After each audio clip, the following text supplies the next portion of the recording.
Assalamualaikum warahmatullahi wabarakatuh. Apa kabar hari ini? Semoga teman-teman semua yang terkhusus di daerah Makassar dalam keadaan sehat walafiat ya. Oke, kali ini saya akan membawakan satu cerita kiriman dari saudara saya yang berada di Kabupaten Sinjai. Namun sebelumnya, teman-teman jangan lupa ya untuk di like, di subscribe, dan di komen juga boleh, agar teman-teman bisa mengikuti terus cerita-cerita saya yang ada di sini. Seperti biasanya, untuk memenuhi kebutuhan lauk di rumah, saat waktu senggang sepulang kerja, aku biasanya pergi memancing ikan di salah satu muara sungai besar yang membelah batas kota Sinjai Utara dan Sinjai Timur. Seperti pada Jumat pagi itu, setelah semua perbekalanku lengkap, maka aku pun berangkat ke muara sungai tersebut. Tidak butuh waktu lama untuk sampai di muara sungai itu. Saya dengan hanya berjalan kaki, melewati beberapa empang, saya sudah sampai di muara sungai tersebut. Dulunya tempat mancing itu oleh penduduk di sekitar diberi nama Tampong Bajoe. Sampai sekarang tempat itu masih disebut oleh orang-orang sekitar Tampung Bajoe. Menurut cerita orang-orang tua dulu, Tampung Bajoe itu merupakan tempat orang atau suku Bajoe menguburkan kerabatnya yang meninggal dunia. Akan tetapi, saat sekarang tempat itu tidak lebih dari gugusan lebatnya pohon bakau. Saat itu matahari tengah terang-terangnya. Aku sampai di tempat itu tanpa ada seorang pun pemancing. Padahal di hari yang lain biasanya Tampung Bajoe ramai didatangi oleh para pemancing yang ingin mencari ikan. Karena area tersebut merupakan tempat bersarangnya ikan baramundi dan ikan kakap merah. Waktu sudah menunjukkan pukul 8.30 saat aku memulai memancing. Hiruk-pikuk dari kejauhan perahu nelayan dan sepoi angin dari arah pantai semakin menambah suasana. Saat salah satu pancinganku disambar ikan, aku langsung sigap menariknya. Karena aku fokus menarik tali pancing itulah, tiba-tiba sudut mataku mengerling ke arah barat. Tidak jauh dari tempatku berdiri saat itu, ketika saya masih strike dengan ikan, tiba-tiba aku melihat ada sesosok tubuh duduk mendekam di atas rapatnya akar bakau menjuntai. Orang itu berkulit sawo matang, rambutnya kasar putih menjuntai sebahu, dan memakai selempan kain yang dililit di tubuhnya. Wajahnya ditekukkan di antara kedua lengannya. Dari tempatku berdiri, aku tidak begitu jelas bisa melihat wajah orang itu. Tapi menurutku, orang itu sudah berusia lanjut. Aku berpikir, ngapain juga orang tua itu tiba-tiba muncul di tempat itu. Tapi karena ikan yang berada di pancinganku lebih penting aku selamatkan, makanya aku lebih fokus pada ikan yang aku peroleh. Lalu sambil memasukkan ikan kerapu itu di ranselku, tidak sengaja kembali aku menoleh ke tempat orang tua itu tadi. Aku kaget minta ampun sambil berkata, "Loh, itu orang tadi kemana ya? Kok tiba-tiba menghilang?" Aku menoleh ke kiri dan ke kanan, mendongak ke atas, tapi sosok orang itu raib seperti hilang di telan bumi. Aku jadi merinding sendiri. kalau orang itu tadi pulang, pasti aku dengar. Lagian jalan yang kulewati pasti itu juga yang dilewatinya, karena cuma itu akses satu-satunya untuk menuju ke tempat itu. Saat bingung itulah aku menghirup bau amis bercampur bau minyak kelapa. Baunya semakin santer, kuduku pun sampai meremang. Lalu aku memberi salam, tapi bau aneh itu malah semakin sangar. Sudah tegang begini, saya berpikir kok tidak ada satupun perahu yang lewat. Angin juga seperti berhenti sepoi.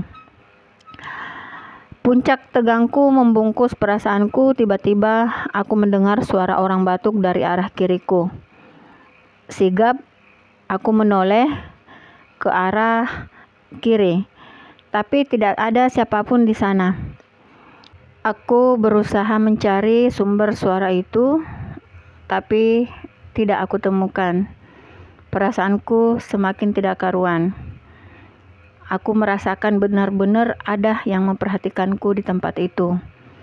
Secepatnya ku gulung tali pancingku dan bergegas ingin keluar dari tempat itu melewati jalan sempit yang aku lewati tadi. Saat berjalan itulah di antara akar bakau yang menjuntai, kakiku terbentur keras oleh sesuatu. Aku sampai mengeluh kesakitan dan bahkan hampir terjatuh karena benturan itu. Benda yang aku tabrak yang menabrak kaki kananku ternyata sebuah batu hitam lonjong, satu di kiri, satu di kanan. Jaraknya cuma sebatas 3-4 jengkal. Aku sampai terkejut. Siapa lagi yang menyimpan batu di tempat itu? Bagaimana aku tidak kaget? Karena hampir setiap hari, bahkan sudah puluhan kali aku melewati tempat itu, baik saat air pasang maupun surut. Aku tidak pernah sekalipun melihat sepasang batu tersebut.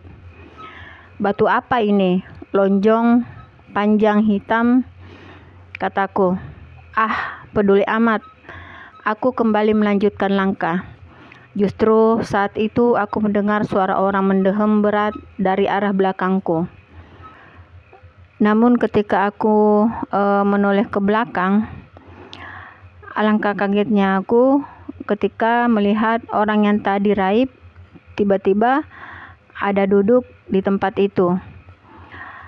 Orang itu duduk mencangkung, kepala tertunduk ke arah sungai, tanpa suara dan tidak bergerak sama sekali. Aku kaget bercampur takut. Kuperhatikan orang itu. Lama-lama telingaku seperti ada yang membisiki sesuatu. Kakiku pun terasa berat untuk melangkah. Lalu sambil berkata, kenapa kakiku ini seperti kesemutan? Waduh. Aku perhatikan orang tua yang duduk itu tetap tidak bergeming, seperti ada gambar tapi tidak ada suara. Anehnya lagi, kenapa tidak ada perahu yang lewat, apalagi masih pagi seperti ini. Kakiku semakin berat untuk diajak melangkah. Ya Allah, kakiku seperti lumpuh, dan sosok tubuh yang mencangkung itu sama sekali tidak bergerak dari tempatnya. Saat itulah aku melihat di antara dua batu hitam ada tanah sedikit menggunduk seperti pusara. Lalu aku langsung teringat, astagfirullah. Aku langsung terduduk saat memperhatikan gundukan dan sepasang batu lonjong hitam. Barulah kemudian aku sadar, ternyata inilah pusara yang selama ini melegenda dari mulut ke mulut di Tampung Bajoe itu. Di antara rasa takutku yang semakin membuncah, aku terduduk di dekat pusara itu. Tapi anehnya orang tua yang duduk mencangkung di hadapan sungai tempatku tadi memancing sama sekali tidak bergerak. Dan dengan menguatkan hati, aku terduduk di antara bakau di samping gundukan berbentuk pusara itu. dan mendoakan siapapun yang menghuni pusara itu. Kemudian aku terduduk di tempat itu. Tidak tahu berapa lama aku baru sadar saat air laut pasang sudah menggenangi sekelilingku. Kemudian sembari berpegang pada akar pohon, aku bangkit berdiri. Anehnya, kedua kakiku sudah tidak terasa lumpuh. Saat pandanganku menyapu ke arah depan sana, aku sudah tidak melihat sosok tubuh orang tua itu. Hanya suara piring beradu dan suara derungan mesin perahu ramai aku dengar di kejauhan. Kemudian aku naik pada salah satu pohon bakau sembari mencari sosok orang tua itu tadi. Namun tidak ada satu orang pun yang saya lihat di sekelilingku. Aku menghirup udara yang bercampur aroma tembakau. Sepertinya di tempat itu ada orang yang merokok, tapi entah siapa. Tidak ada siapa-siapa di tempat itu. Hanya deburan air sungai yang menghempas di antara akar bakau dan suara piring, tapi tetap terdengar jauh. Terakhir kali aku memperhatikan keadaan sekitarku, dan aku lebih kaget lagi karena dua batu lonjong hitam dan gundukan tanah yang seperti pusara sudah hilang di bawah sana. Aku sampai mengucek-ucek mataku berkali-kali untuk memastikan, tapi tetap sama. Tidak ada apa-apa, hanya air pasang yang semakin meninggi. Dengan berpegangan pada pohon bakau, aku bergerak menjauh dari tempat itu. Kedua kakiku seolah sudah enteng melangkah. Di tepi empang, di luar tempat aku tadi memancing, aku perhatikan matahari sudah condong ke arah barat. Astagfirullah. Aku memukul jidatku. Barulah aku teringat, hari ini ternyata hari Jumat. Waduh, kewajibanku untuk sholat Jumat sudah hilang. Setengah berlari, aku meninggalkan tempat tersebut. Saat agak menjauh, kembali aku menoleh pada tepi empang, tempat di mana tadi aku keluar. Dan anehnya, samar-samar dari kejauhan, aku melihat sosok tubuh orang tua yang kucari-cari tadi. Orang tua itu duduk di atas perahu lapuk. Lama-lama berdiri di tempat sunyi itu, aku jadi takut sendiri. Apalagi sosok orang tua itu seperti memandang lurus ke arahku. Bismillah. Berjalan 2-3 langkah, aku menoleh lagi. Sosok orang tua yang duduk di atas perahu lapuk tersebut dari kejauhan sana sudah tidak ada. Kemudian aku mempercepat langkahku. Di pertigaan jalan, aku tiba-tiba bertemu dengan seorang kerabat. Dia lalu menegurku. Dari mana kamu mencari ikan? Soalnya orang rumah sudah mencarimu dari tadi. Sudah sore begini, belum pulang dari mancing ikan. Aku lalu menceritakan kejadian yang aku alami di Tampung Bajoy tadi. Kerabatku itu bilang, makanya kalau pergi mancing jangan sendirian, apalagi ini hari Jumat. Kerabatku itu menerangkan kalau di tempat itu memang ada 2 pusara dan hanya orang-orang tertentu saja yang bisa melihatnya. Pusara itu ditandai dengan sepasang batu lonjong hitam, tapi yang aneh katanya, kalau kita sengaja mencari pusara itu, kedua pusara itu tidak ditemukan. Justru saat tidak mencari, terkadang kita melihatnya sendiri. Sudah banyak orang yang mengalaminya di tempat itu. Sejak saat itu, aku sudah jarang ke Tampung Bajoy, baik itu untuk memancing ikan maupun untuk keperluan lainnya. Cerita-cerita tentang Tampung Bajoy melegenda dari dulu dan aku sendiri sudah mengalaminya. Yang membuat aku masih berpikir dan bertanya-tanya dalam hati, siapa sosok orang tua yang aku lihat di Tampung Bajoy itu?